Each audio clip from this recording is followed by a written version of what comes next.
Now, I've had to turn down $50 million 4 times. 4 times. Just to protect my integrity and that virgin hole I was telling you about. Right. Because P. Diddy be wanting to party. And you gotta tell him no. You got to tell him no. I did. So how you know we made love. We made love. Who you made love with? Diddy, Bow Wow, Busta Rhymes. You just told me you seen Busta in the airport too. That motherfucker try to act like he didn't know you. You smashed Drake? They always want you to, you know what these rappers, all these singers, all these big rappers y'all look up to? They always tell you what the good part about, but they never tell you what the bad part.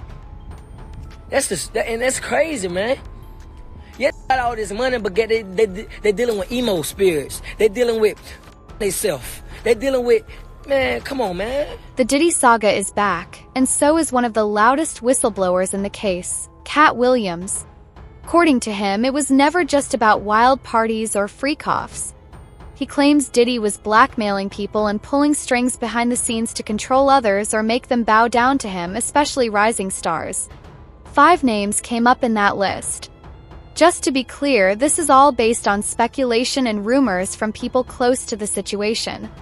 None of this is coming from me, I'm just sharing what's already out there. So don't come for me. Let's go through it one by one, no skips, just facts. The first name that came up was YK Osiris. People have been whispering that he was Diddy's boy toy and that Diddy was funding his lifestyle. Through their 2021 trip to Jamaica, YK posted shirtless pool pictures of Diddy with prayer hand emojis. Later, he posted a photo of himself lying naked while getting a massage, saying he was listening to Diddy, eating fruit, and loving the tropical weather.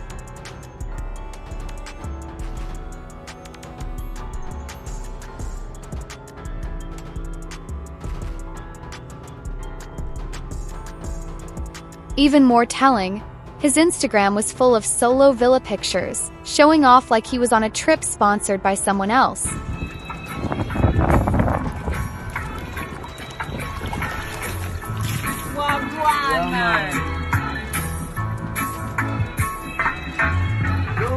Then he deleted the photo of himself leaning in to eat fruit in a sensual way.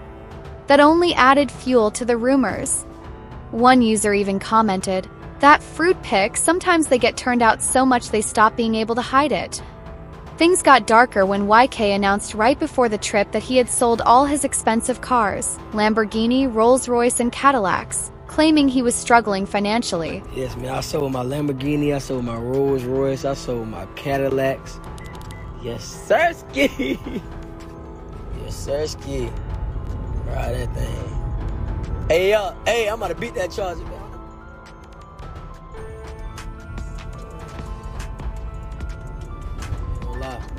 This thing gonna be itself. I ain't gonna cap to you. I got a floss for you, nigga. God, I ain't got a floss for you, man. If y'all gonna think what y'all wanna think. If I do got it, don't got it. Y'all gonna think what y'all wanna think. I love this Honda. I ain't riding no Lamborghini. I got a floss for you, nigga. That's what's wrong with you. People started wondering how he could afford a Jamaica trip at all unless someone else was paying for it. Then things blew up. YK's baby mama exposed everything. She said she left him after catching him in bed with another man. When YK was asked about this on The Breakfast Club, he didn't deny it. Instead, he blushed, pulled his hoodie over his head, and laughed like a schoolboy with a crush. Now I'm about to Google because I ain't never heard this one. Yeah, nobody would ever say that one. Oh, yeah. So here goes Envy. They said he was Diddy's boy toy. Yeah, I was in Jamaica with him. Oh, I see it now. See? Yes, I was in Jamaica with Osiris him. in Jamaica with his alleged boo. See? Can we talk about Diddy new boy toy, YK Osiris? Why you did this to Diddy, man? It's messed up, man. Charlemagne and Envy kept pressing him, but he just kept avoiding the questions. Did he though? He said yeah. No. Oh, okay. I was with a shawty. All right, but Diddy was there. No, he was a whole other different. Oh, so they just made this up? Yeah, they made it up, yeah. Oh, Lord have mercy. Yeah, he was in a whole other different area. Like, he was like, Have you ever met Diddy? yeah. Okay, did he ask you to party? Yeah. Party? Man. Don't he put his fantasies on you. That moment seemed to trigger a downward spiral. Soon after, YK went live on Instagram and had a full breakdown. He said he felt used, that the industry wasn't for him, that he had no real friends, and that he wanted to crash out. He even said he was seeing spirits attacking him at home. Like I say, you can't use Drake with me, you can't use Lil Baby because they don't with me no more. So please don't use that. You haven't seen me around Drake in a minute, or Lil Baby, a long time. So let's get that out the door. Please don't use that no more. Like, I'm not a leecher, like, me for a reason. But like, I want to die. Like, I want to kill myself. I want to like leave this earth. I don't have no friends. Y'all see who I'm with. Nobody. I'm nobody. Nobody nearest me. Nobody around me. Nobody is like near me. Then he started ranting again, this time about the music industry. He said, rappers only show the good side, the fame, the money, but never talk about the dark side. Behind the scenes, they're dealing with emotional torment, struggling mentally, and some of them are on the edge. They always want you to, you know what these rappers, all these singers, all these big rappers y'all look up to? They always tell you what the good part about, but they never tell you what the bad part. And that's crazy, man. Yeah, they got all this money, but they dealing with emo spirits. They dealing with themselves. They dealing with, man, come on, man. He made it clear that he wanted out of the music industry. He said he only stayed in it to support his family, but deep down, he knew this life wasn't what God wanted for him. I want to get out this music industry because this is not for me. But I do it because I feed my family. But I don't want to be in this. This is not what God wants me to do. God don't want me to do this. But I do it to feed my family. And I want to get out this. I want to get out of the music industry because yes, you go through pain. You go through this because this is what the devil wants you to go through to destroy yourself.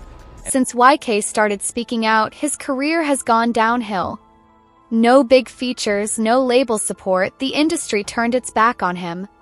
But he's not the only one who suffered after stepping out of line. Let's talk about Burna Boy. His name also came up in Katt's list, and it shocked a lot of people. Burna isn't really based in Hollywood, but in 2020, Diddy executive produced his album Twice as Tall, and that raised eyebrows. Suddenly, Diddy was everywhere during Burna's album rollout. They worked closely on the project.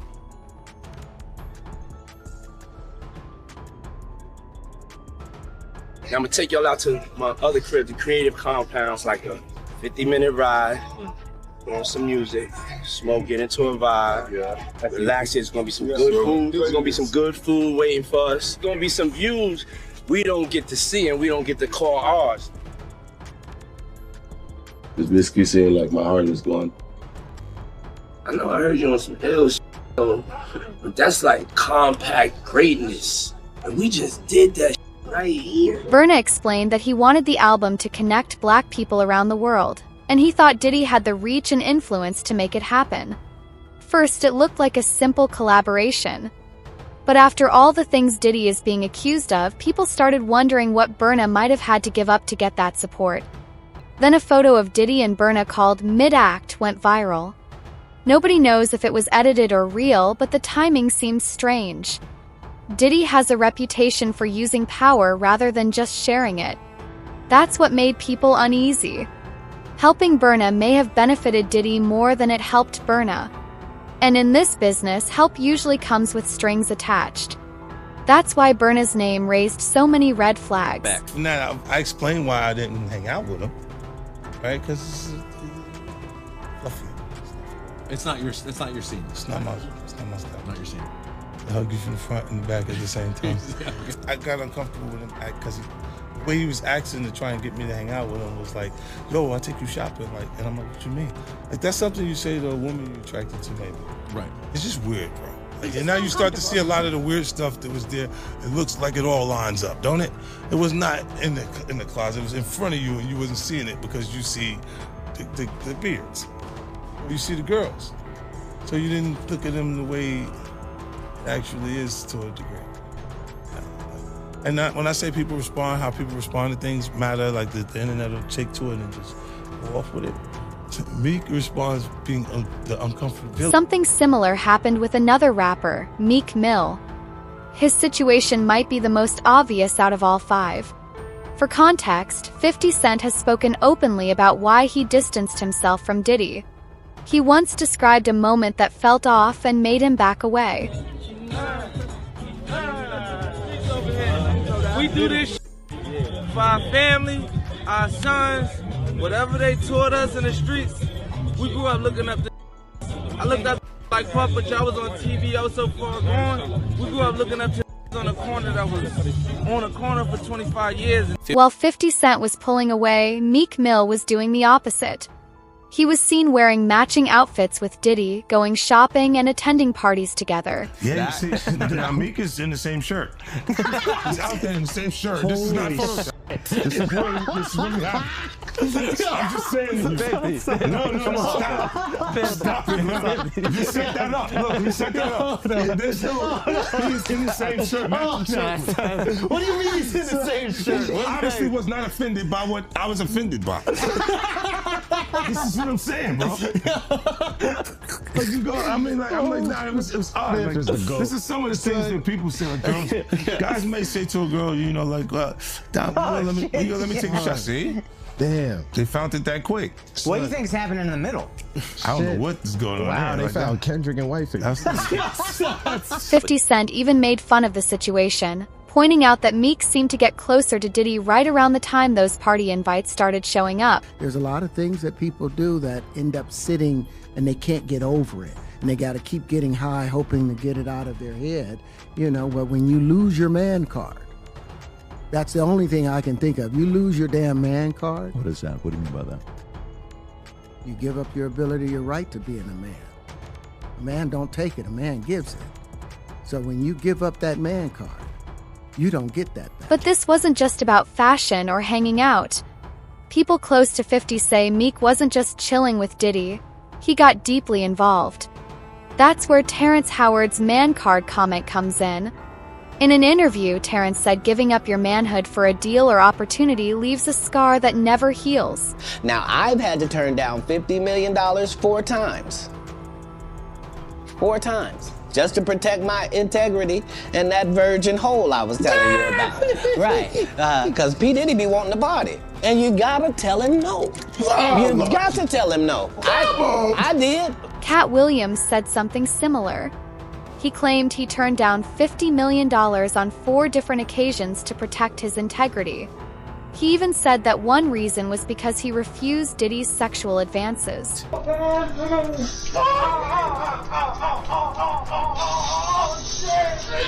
Then came the big twist.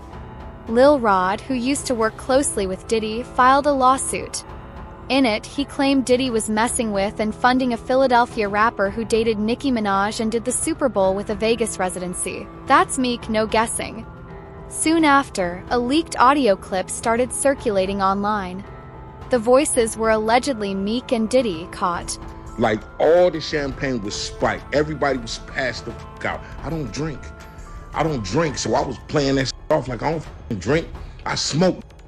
Like, I smoke and I had my own weed, but like everybody was passed out. Yo, Diddy had that man in the room. Look, yes, I put my ear to the door and I brought the phone because Diddy started going in overdrive. I ain't know what the was going on, but I just heard balls slapping against cheeks. I heard struggling to take. I heard being like, yeah, daddy. Like when he started all that daddy this and daddy that, and then I heard some hollering and struggling. Like, yeah, I kept the phone there and I recorded all this because I was like, this Diddy. Everybody kind of knew back in the day that Meek Mills and Puff was a little too friendly.